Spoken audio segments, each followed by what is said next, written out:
Est-ce que tu as une minute pour Dieu? Toute relation intime en dehors du mariage n'est pas protégée par Dieu. Je répète, toute relation intime en dehors du mariage n'est pas protégée par Dieu.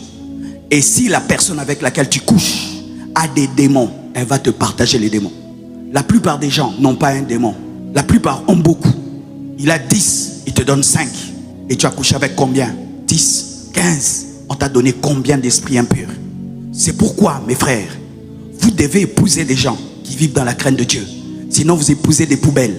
Oh, le garçon là est beau. Oui, il est beau. Mais est-ce qu'il connaît Jésus? Non, ne l'épouse pas. C'est une poubelle. Oh, la fille là, elle marche. Oui, même si elle marche comme ça, est-ce qu'elle craint Dieu? Ne l'épouse pas. C'est une poubelle. Parce que son parcours a fait que des esprits entrent dans sa vie. Mais si elle connaît Jésus et les délivrer, elle craint Dieu. Un jour, je lis un livre. C'est un homme qui avait des visions. Et il voit la vision de personnes qui vivent dans le péché. Et derrière l'homme, il y a un démon comme un crapaud. Derrière la femme, il y a un démon comme un serpent. C'est ce qui se passe dans le vrai monde spirituel. Si Dieu t'ouvre les yeux, tu vas voir des choses autour. Alors voici, lorsque le diable te tente, il faut toujours réfléchir sur les conséquences. Je vais faire ça, mais quel esprit va entrer en moi? Qu'est-ce qui va entrer en moi? Parce que les choses entrent. Qu'est-ce qui va sortir de moi? Parce que les choses sortent. L'onction peut sortir et les démons entrer. C'est pourquoi Satan, qu'est-ce qu'il fait? Il fait qu'on ne réfléchisse pas quand on est tenté. Certains même, Satan fait que vous ne pouvez pas écouter mes prédications quand vous êtes tenté. Si tu me vois, au zapenga. Parce que après naganga aboy, ça marque nanga. Naganga nanga. Ongi mutakimia bakoto ibasa.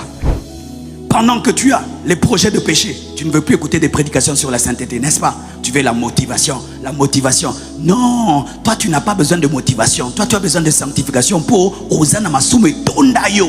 Pourquoi tu veux qu'on te motive dans le péché? Quelqu'un qui est malade, on le motive, on le guérit. On le guérit. Vous voulez des prophéties, qu'on te dise que ton oncle, ta tante, après, tu connais le nom de ta tante et de ton grand-père. Et puis quoi? Tu as besoin d'être délivré de l'impudicité, du mensonge, du vol, de la corruption, de la jalousie, de ce cœur que tu as là, où tu peux perdre l'appétit et le sommeil parce que quelqu'un est béni. Oh là là, souté. Oh là. Pourquoi? Il est allé aux États-Unis. Mais alors ça fait quoi? Avant moi. Mais il ne va pas prendre les États-Unis. Mais non. C'est un bébé spirituel. Il vient de se convertir. Nous, on est là depuis des années. Alpha 40, Alpha 12, Alpha béton, Alpha tout.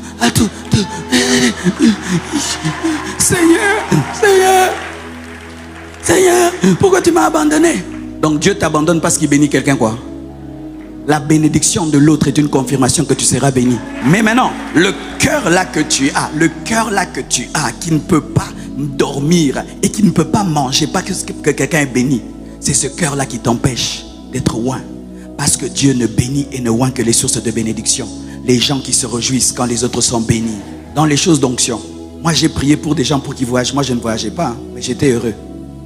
J'ai prié pour que des gens se marient. Moi-même je ne suis pas marié, j'étais heureux.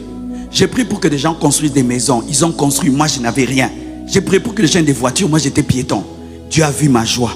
Je me réjouissais de ce que Dieu leur donnait. Et puis Dieu m'a donné plus que. Le cœur détermine l'onction. Le cœur détermine la protection.